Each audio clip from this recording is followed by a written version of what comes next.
একটা পাত্রে ফুটন্ত গরম পানি নিয়ে নিয়েছি, লবণ দিয়ে দিচ্ছি। লবণের পরিমাণটা একটু বেশি করেই দিতে হবে। খুব ভালো করে মিশিয়ে নিয়েছি। এখন দিয়ে দিচ্ছি ফুলকপি।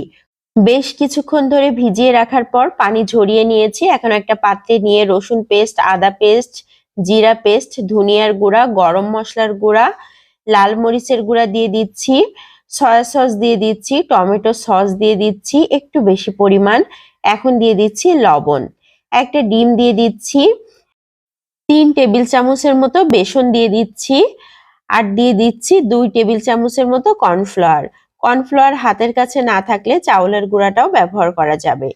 এখন হাতের সাহায্যে খুব ভালো করে মাখিয়ে নিচ্ছি। আমি যেভাবে তৈরি করছি এইভাবে যদি ফুলকপির পাকোড়াটা তৈরি করা হয় তাহলে কিন্তু একদম পারফেক্ট হয়, খেতে অসাধারণ টেস্টি হবে। উল্টে পাল্টে পছন্দ মতো